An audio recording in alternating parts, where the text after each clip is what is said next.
E aí galera da Loura Língua, aqui é o Fabrício Carraro de novo e o vídeo de hoje é um dos mais esperados aqui no canal, que a gente vai falar sobre a preposição by em inglês.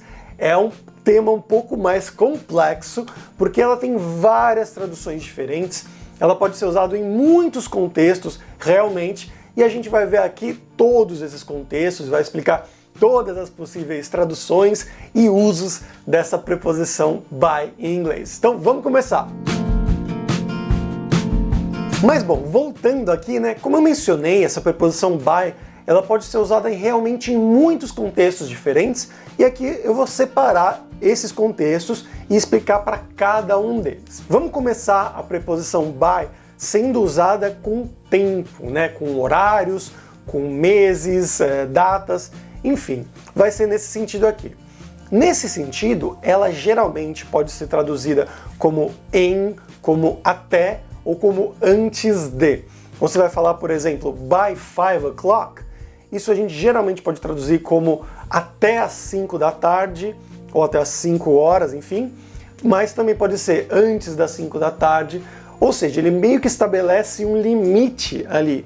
Vai ser alguma coisa vai acontecer até esse determinado horário, ou então mais ou menos nesse determinado horário ali, provavelmente antes desse determinado horário. Então você pode dizer, por exemplo, My mom's always here by 5. A minha mãe sempre está aqui lá pelas 5 da tarde, até as 5 da tarde, antes das 5 da tarde. Então é meio que um limite ali que você determina que até às 5 eu sei que ela vai estar aqui, então não se preocupa que ela vai poder nos ajudar com, sei lá, qualquer coisa. Mas também você pode usar com meses, com datas, enfim. Você pode dizer, We'll be in Italy by September. Nós estaremos na Itália em setembro, até setembro, antes de setembro. É nesse sentido, né? Então você tá, por exemplo, agora é fevereiro, e seu amigo perguntou, será que você pode vir no meu casamento que vai ser em setembro ou em outubro? E você responde, infelizmente eu não posso ir no seu casamento porque nós estaremos na Itália em setembro, né? Até setembro, antes de setembro. Você não sabe exatamente quando você vai estar na Itália, você pode estar na Itália em agosto ou em julho mesmo, mas você sabe que até setembro ou antes de setembro você com certeza vai estar na Itália, você determina esse limite aí. Ou então pode ser usado também, ainda nesse sentido, né, de limite, para falar sobre lição de casa, sobre um trabalho. O seu professor da universidade pode falar Complete the assignment by the end of the week. Então, complete, termine essa tarefa até o final dessa semana, antes do final dessa semana. Você pode completar ela hoje, amanhã, depois de amanhã, mas a data limite é até o final dessa semana. Então vai ser basicamente esse o uso aqui dessa preposição by, com datas, com horários, com meses, com coisas relacionadas ao tempo. Mas a gente também pode ver a preposição by sendo usada relacionada a lugares, posições, enfim, e até movimento. Vamos começar com lugares físicos estacionários, né? Lugares que não se mexem, não com movimento. Você pode falar, por exemplo, I live by the mall. Eu moro junto ao shopping, perto do shopping, ao lado do shopping. Então, quando você está falando sobre localizações, né, alguma coisa relacionada a um lugar, ele vai ter o sentido desse de ao lado de, junto a, perto de, mas é realmente uma proximidade bem perto mesmo, bem próxima. Um outro exemplo, they have a house by the sea. Eles têm uma casa junto ao mar, ao lado do mar, pertinho do mar. Também, novamente, nesse sentido. Então, olha que a tradução é completamente diferente daquela tradução do tempo. Aqui não tem realmente um limite, é simplesmente indicando uma proximidade, né? Junto a, perto de, ao lado de, algo mais ou menos nesse sentido. Mas, como eu mencionei, ainda em lugares, ela também pode ser usada para falar sobre algum movimento. E aí ela pode ter esse mesmo sentido de ao lado de, junto a, ou de por também. Que aí a gente pode dizer, por exemplo, There was no one there when we walked by the house. Não havia ninguém lá quando nós andamos, caminhamos pela casa, ao lado da casa, junto à casa. Então você estava com seus amigos, passaram ali do lado da casa, e você fala when we walked by the house, quando nós caminhamos, passamos, andamos ao lado da casa, é uma boa tradução aqui, não havia ninguém lá.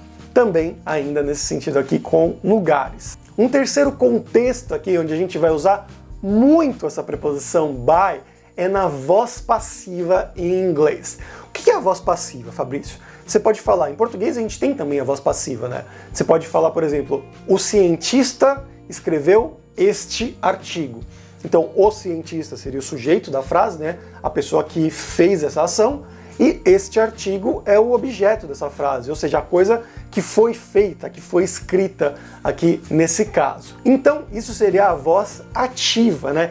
O cientista escreveu esse artigo, né? Uma coisa ativa. E para a gente transformar na voz passiva, você vai inverter.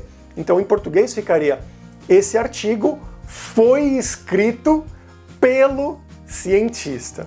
E esse pelo aqui, né, indicando quem fez a ação, quem foi o sujeito que fez a ação, isso vai ser o by em inglês. A gente vai representar esse por, ou pelo, ou pela, usando o by em inglês. Então, com essa mesma frase aqui, você poderia dizer: a scientist wrote this article. Um cientista escreveu esse artigo. E aí, passando para a voz passiva, this article was written, aqui, né, o particípio, né, foi escrito by a scientist, por um cientista. Esse artigo foi escrito por um cientista, indicando quem foi a pessoa que fez essa ação. Mais um exemplo aqui também com a voz ativa, mudando para a voz passiva. Mary made this cake. A Mary fez esse bolo. Tranquilo, voz ativa, mudando para a voz passiva, né? A gente inverte, ficaria: this cake was made by Mary. Esse bolo foi feito, aqui o particípio, foi feito pela Mary. Então aqui, pela, né? Indicando também, mesma coisa. Lá era por um cientista ou pelo cientista, aqui pela Mary, que foi a pessoa que fez essa ação aí. Lá na voz ativa, você não precisa disso aqui quando a gente muda para a voz passiva. Em português a gente usa a preposição por, e em inglês a gente usa a preposição by, para indicar quem fez aquela coisa. O quarto contexto que a gente vai usar aqui a preposição by é para falar sobre alguns meios, né? Meios pelo qual você fez determinada coisa. Um meio de transporte, pode ser um meio de pagamento, um meio de comunicação. Tem vários exemplos. Você pode dizer, por exemplo, first we went to France by train and then we went to Italy by car. Então, primeiro nós fomos à França de trem e depois nós fomos à Itália de carro. Então, meios de transporte, que você sempre vai usar o by ao lado desse meio de transporte que você está utilizando para ir para algum lugar. Então, by train, by plane, by car, by bike, etc. É sempre o by, que a gente usa em português o de, né? Então, de carro, de ônibus, de avião, eu fui para a Itália de avião, enfim. Em inglês vai ser o by. Também, como eu mencionei, meios de pagamento, então, can I pay by credit card? Eu posso pagar com cartão de crédito, por cartão de crédito. Em português a gente usaria o com, na verdade, né? Mais costumeiramente. Mas pode ser o por também, né? Mas é nesse sentido, usando esse meio, né? Esse meio aqui de pagamento, eu posso pagar com o cartão de crédito. A gente vai usar o by também, by credit card. E por último também, como eu falei, meios de comunicação. We'll be sending you the documents by email. Nós te enviaremos os documentos por e-mail. Aqui também a tradução seria por, né? Pelo meio, por qual meio? Aqui um meio de comunicação, by email. É o meio pelo qual eles vão te mandar os documentos aqui nesse caso. Continuando aqui, ainda mais ou menos nesse sentido de por meio de, por qual meio, ele vai ser usado também com verbos que a gente em português não usaria nenhuma preposição nesse caso, não tem uma tradução realmente, mas em inglês vai ter a tradução, vai ter essa preposição aqui, desculpa, que vai ser para indicar o meio pelo qual você faz alguma coisa, mas para você usar junto com o verbo ali. E só lembrando que verbos, depois de preposições em inglês, eles vão estar sempre na forma ing, que é a forma do gerúndio. Vamos ver alguns exemplos aqui que você vai entender do que eu estou falando. Primeiro exemplo, by learning English, you can talk to many people. Então, aprendendo inglês, por meio de aprender inglês, você pode falar com muitas pessoas. Então, olha como a gente faz em português. A gente usa simplesmente o gerúndio, né? Aprendendo inglês. Então, por esse meio, fazendo essa coisa, por meio de fazer essa coisa, a gente usa simplesmente o gerúndio. E eles, em inglês, eles vão usar o by junto com esse verbo na forma ing. Então, by learning, no verbo to learn, aqui, com ing no final, by learning English. Mais um exemplo. I learned it by doing. Eu aprendi isso fazendo. Então aqui a gente tem eu aprendi. Como você aprendeu? Por qual meio você aprendeu essa coisa? By doing, né? O verbo to do aqui, que significa fazer. Em português, novamente, você só usa o gerúndio direto. Eu aprendi isso fazendo, né? Colocando a mão na massa. Em inglês, você vai precisar do by para indicar qual foi o meio pelo qual você aprendeu aqui nesse caso. Então, I learned it by doing. O próximo contexto que a gente vai usar a preposição by é para falar sobre você mesmo, ou sobre ele mesmo, ela mesma, nós mesmos, enfim. É nesse sentido aqui de eu mesmo, indicando alguma coisa que você fez sozinho, ou que ele fez sozinho, que ela fez sozinha. A gente vai usar junto com aquelas formas myself, yourself, herself, ourselves, themselves e assim por diante, com todas essas formas aí do self, que a gente geralmente traduz como mesmo, né? Uma forma meio reflexiva. Aqui vai ter esse outro sentido, sempre que tiver junto com o by e alguma dessas formas, vai indicar que a pessoa fez aquela coisa sozinha. Então você pode dizer, por exemplo, I painted all the walls by myself. Eu pintei todas as paredes sozinho. Eu mesmo pintei todas as paredes.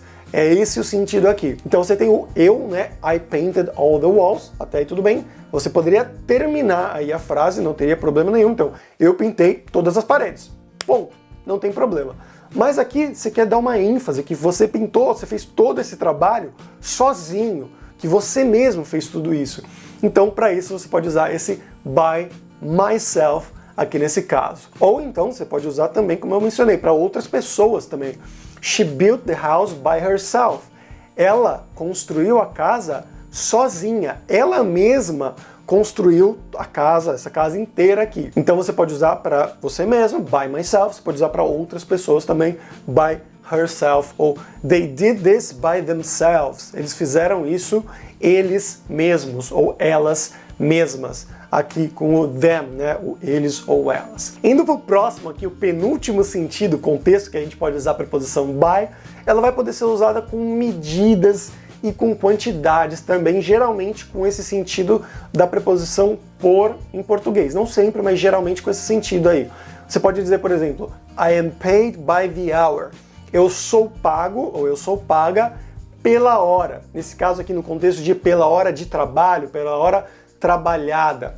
Então, by the hour. Ou então um outro exemplo. The prices increased by 10% this year. Os preços subiram ou aumentaram em 10% nesse ano. Então aqui a tradução não é por, aumentaram por 10%, a gente geralmente traduz como em, né, para indicar essa mudança, né, esse aumento ou essa diminuição, mas aqui é uma quantidade também, né, é quanto que esses preços aumentaram. Em inglês você vai usar o by para isso também. They increased by 10%. E por último aqui, o último contexto que a gente vai usar a preposição by é para falar sobre obras de arte. Então, uma pintura, uma música, também uma poesia, um livro, enfim, para mencionar o autor, a pessoa que escreveu, que compôs, enfim, essa obra sobre a qual a gente está falando. Você pode dizer, por exemplo, This is the latest song by Lady Gaga. Essa é a última música da Lady Gaga, feita pela Lady Gaga, composta pela Lady Gaga, dependendo de como você quiser traduzir isso daí, mas sempre antes do artista, né? Quando você quiser mencionar o artista que compôs, que escreveu, enfim, aquela obra, você vai usar também a preposição by aqui logo antes do nome do artista. Mas esse foi um vídeo um pouquinho mais longo, com muitas coisas. Espero que muitas coisas novas você tenha aprendido aqui comigo. Se você aprendeu, se curtiu, eu acho que merece aquele like e se inscrever aqui no canal, que sempre ajuda muito. E até a próxima, galera. Tchau, tchau!